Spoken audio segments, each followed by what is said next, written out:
Hi everyone, and welcome to Card Tricks for the Ages. If anyone remembers, my name is Jody. Brian and Gandalf were unable to be here, so I'll be doing most of the talking. Now, before we get into the tutorial for Devilish Miracle Retold, I'd like to sincerely apologize for the lack of content that we put on the channel. The supreme lack of content. The astronomically high lack of content that we have posted. That we have not posted? That we have... I just like to tell our reviewers that it is not because of a lack of interest or a waning desire to do magic or cardistry. We are still really into magic. Like, we love doing that still. It's really fun, you know, magic, cardistry, deck collecting, just collecting magic in general, all that good stuff. We still love doing it. Sometimes just when we meet up, we don't really feel like making videos sometimes, and I'd like to apologize for that. But with high school and loads of homework and practicing, because we all three of us do music, a lot of music. I play the piano, Brody plays violin, Gandalf plays what does he play? Violin, viola, bass, oh, and banjo. Gandalf also plays banjo. We can't forget the banjo. Not forget the banjo.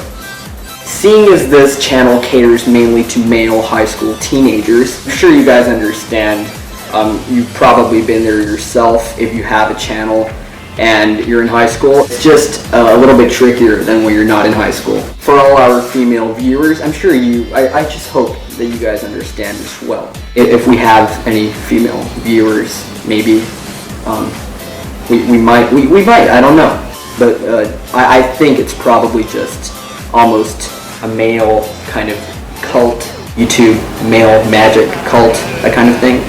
I hope that you guys kind of get an idea of where we're coming from. Obviously, we discarded that one video a week policy a long time ago. It's been more like one video every few months. And that's probably the way it's going to be from now on. So we'll just concentrate on making the videos as nice and as high quality as possible when we actually do them. Yeah.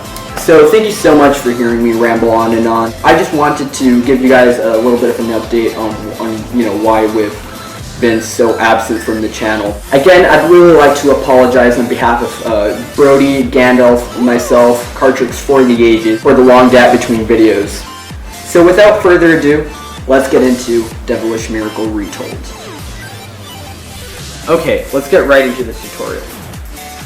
You need any deck of playing cards. And there is a very, very quick setup involved. Let's get right into that. Just take the two black aces, I think I missed one, there we go, and place them on top of the deck. So you take the club and the spade, like this, the club, and make sure that the spade comes right on top of the club like this. And that's the setup.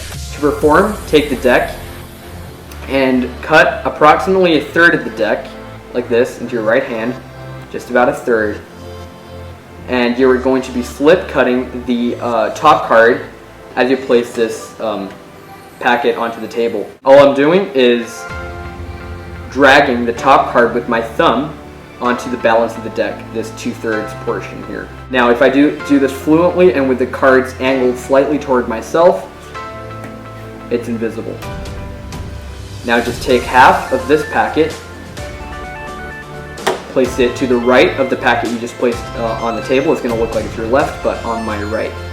And I place the rest of the deck to the right of the now middle packet. Now you have the club on your left packet, you have the spade on the middle one, and this does not matter what's on top of this right packet. You're going to turn to spectator number 1, which should preferably be in your left, and spectator number 2 should be in your right. Spectator number 1, look, can you just cut about half of this packet and look at a card. Let's say to look at the Jack of Hearts. You say, remember your card, okay? And place it right on top of this middle packet like this. Now what does this do? It places the Jack right on top of this key card, the Ace of Spades. And now the spectator number 2 is going to do the same thing, only with the packet on the right hand side. Cut about half of that, look at a card, and place on top of the deck. Now you can place these packets, the packets right onto the sides of the middle packet, give them a little bit of a mix. Just do whatever you like, okay? And you are going to place that packet on top of the deck. That's phase one of the trick. Now you're going to pick up the cards, and I'm going to zoom in a little bit here so that it's a little bit easier for you guys to see what I'm doing. I'm going to be locating the 2 cards, the spectator's card.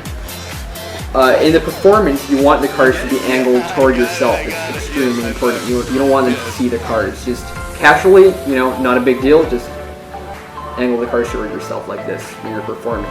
But for explanation purposes, I am going to be showing you guys the faces of the cards like this. Okay, so you turn to spectator number 1 and say, I'm going to try to find your card, and I'm going to try to find spectator number 2's card, okay? Look, all you need to do is with the face toward you, you're going to be locating the ace of spades. Now, why did you have the spade on top of the club at the beginning of the trick? Now, it's very simple. If you run through the deck and locate the ace of clubs first, that means that you've missed the ace of spades. And you need to start at the bottom of the deck and work your way back up, making sure that you find the spade before the club. Find the ace of spades. I leave the ace of spades on the packet that is flipped in my right hand like this, and I in-jog the 3 cards directly beneath the ace of spades. So I'm not in-jogging the ace, I'm in-jogging, I just use the ace as purely as a locator card. And I in-jog the 3 cards below the ace. Running through the deck, locate the ace of clubs, do the same thing, I in-jog the 3 cards below the ace. Now look, spectator number 2's card, spectator number 1's card. So these are 6 cards I've just in-jogged. Okay, the faces are obviously toward myself. Now in the performance, you're going to tell the spectator that you're going to be locating 5 cards.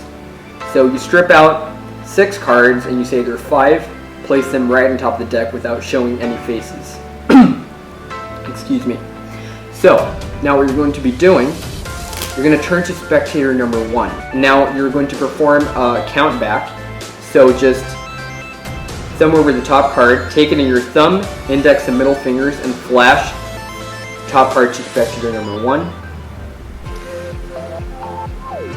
I just thumb over the next card, second card, okay? It's just in a different card, and place it directly beneath the top card, flash in this card. Now, instead of taking 1 card and placing it, beneath this, I'm executing a pushover double. So I'm taking a double as if this was a single card. I do this very casually and quickly like this. And this is really a double right here, okay? But I take it as a single playing card. And I add it right underneath here. Now look how clever this is. I have just hidden spectator number 2's card here, okay? I've hidden it because when I show this, they see the 8 of clubs and they've never seen this card here. It stays out of view. 8 of clubs, this is also spectator number 1. And you do another pushover double, okay? Flash, Jack of hearts. Spectator number 1 is just seeing his card right now. He's not going to say anything, but you know that he knows that this is his card. Now, as you come to apparently take the 5th card, you should have 5 cards in your hand right now. All you're doing is, actually no, sorry, in your hand right now you have 6 cards, 6 playing cards. A spectator thinks that you have 4, okay? Now as you come to apparently take this 5th card, all you're doing is very, very simple. You are leaving spectator number 1's card on top of the deck, like this. All I'm doing is with my thumb, I just drag this card on top of the deck. So I don't pick any cards up at all. I'm not picking any cards up, I'm leaving a card on top of the deck as I flash this card. Now, the beauty of this count is that the spectator never sees the same card twice, which is a very nice novelty. So again, single, single, double, double, leave a card, okay, and do this leave a card thing with the faces slightly toward yourself, and do it quickly. Oops, that was a bit too many cards, so flash the Jack of Hearts. There we go. And leave the Jack of Hearts on top of the deck. Now immediately, I spread these 5 cards onto the table like this. Now, I have apparently just located spectator number 1's card, and he thinks that his card is one of these 5. Really, I'm way ahead of him. I have the Jack of Hearts on top of the table, and I have the Jack of Hearts on top of the deck, and I have spectator number 2's card as one of these 5. Now, you can shuffle this deck, making sure to keep the top card intact, like this. Give it a couple of false cuts. Just make sure that you can keep this Jack on top of the deck. Now, just pinky count, top card like this, so that you get a break right there. And you're going to execute, I think it's called like a brow reversal. I'm not sure if I'm pronouncing it right, probably not. But probably a lot of you guys know how to do this already. I'll just go through it quickly though. I am simply taking half the deck, keeping the break with my right hand, with my right thumb. And all I do now is I execute a half TGI Murphy deck flip. This is much easier than the full TGI Murphy deck flip. All I'm doing is doing this, just a half TGI Murphy deck flip. I turn to spectator number 2, which is your card, who's going to say no. I add this half of the deck right on top of the balance of the deck and the break on my right hand, like this, okay?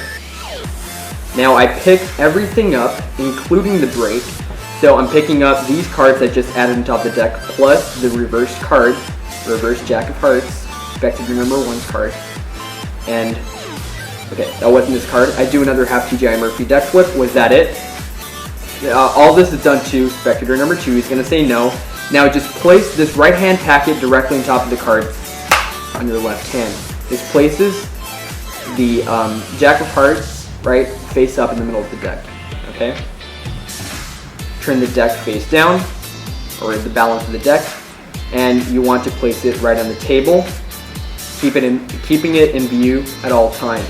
You have just failed at finding spectator number 2's card, so you're going to say, look, let's try something a little bit different. Turn to spectator number 1, pick these cards up. Now you want to make spectator number 1's card vanish from these 5 playing cards. You are going to block push off 4 cards directly on top of the bottom card. So with my thumb, I'm just pinching the cards with my 3rd, 2nd, and thumb. These fingers, I pinch and I apply downward pressure and upward pressure with these bottom fingers. And if I slide my thumb to my left, you'll notice that all 4 cards just slide like this, and I am free to take the bottom card and flip it on top of the packet. Show the Ace of Hearts. Now, what you're going to be doing is, in essence, you're going to be performing an inverse fan. So usually when you do a fan, you fan the cards like this toward yourself, correct? But for this trick, you're going to be fanning the cards toward the audience like this, okay? So it's a little bit different, kind of interesting. So instead of having the cards like this, you're going to be fanned like this. So to do this, all you need to do is thumb over the top card and take the right uppermost corner. So right, for me it's my right uppermost corner of the ace, and place it right on top of my curled index finger and beneath my thumb like this. Okay? I use the ace to turn over the next card. Okay? Just use the ace, this is part of the ace, turn over the 3 of hearts cleanly, show the 3, thumb over the 3, and place the right uppermost corner of the 3 on top of the ace and below your thumb like this. Okay? So you can see I'm already getting the reverse fan like this. So instead of having the cards like this, I'm fanning them out like this toward you. I use the face of the 3 to flip over the next card, 4 of hearts. Now I have 3 cards in my left hand, but I need to show that there are 2. So all I do is with my left thumb, I am block pushing off these 2 cards, this 1. Okay? Just a block push off. Now notice that spectator number 2's card is right underneath the 4. Okay? I take this double and place it right below my thumb like this, okay? Now, if the cards are a little bit sticky, it's going to be a lot easier to do this. If they're extremely new, it might be, the double might have a chance of splitting a little bit. If you do it up to speed, it usually doesn't split, however. You show these 3 cards. Now, just with your left thumb, all you do is turn over this 8 of clubs and add it to the packet. So, spectator can see that their card has completely vanished from the spread. Spectator number 1. Carefully square up the 5 cards. I say carefully because you don't want to expose that you have a face down card in the middle of the packet. Turn the cards over, just for a nice little subtlety, just perform an Ascanio spread. I'm not going to teach it because it takes too much time, but there are countless tutorials on YouTube performing this spread if you do not know how to do it. Quite simple. Allows me to show all the cards face down, square it up, turn the packet face up, and I do another Ascanio spread, show all the cards are face up like this. I say, look, a little snap, a little magic move like this, nothing fancy. That was quite fancy. But look, just a snap, and now all I'm going to do is very, very simple. I'm just spreading all the cards quickly like this. I just spread them. And I show that spectator number 1's card has come back again. Now, yay, look, you get a lot of cheers, applause. That was such a cool trick. People think the trick is over. Honestly, it would not be a great trick. What would be better is if you could make spectator number 1's card change places with 2's card. All it takes is a snap. You can reveal that what the spectator number 1 thought his card was all the time was the 10 diamonds. Okay? Spectator number 2's card. This is pretty shocking. Okay? It's just changed places. Then you say, look, that's because in the middle of the deck and face up, if you spread through the cards, you have just 1 playing card. The Jack of Cards. Spectator number 1's card. That is Devilish Miracle Retold. It's a really, really fun trick. Just practice, getting the rhythm of the counts and the reverse fan to look very smooth. And make sure you practice as always before doing this trick to your friends and family. This is one of my personal favorite tricks. If I'm like in a close-up setting where I have a table and a padding or some sort, because this is definitely not a walk-around trick, as you can see. It's more of like a relaxed parlor kind of trick, kind of effect. Again, it's one of my favorites. It's really powerful, strong, has a really nice ending, and yeah, that's really about it. So feel free to comment, please, if you liked it. Please like the video if you thought it was a good tutorial. And if you have any questions, just comment in the comment section and I will try to get back to you as soon as possible. If you have any questions regarding, if I was like unclear in anything, just let me know, please. I would definitely appreciate that. Again, that was Devilish Miracle Retold. Thumbs up to Zach Mueller for creating these beautiful blue fontaines. Can't wait for the black ones. And that was Devilish Miracle Retold, guys. Thank you so much for watching. I'm Joey from Card Tricks for the Ages. Have a nice day.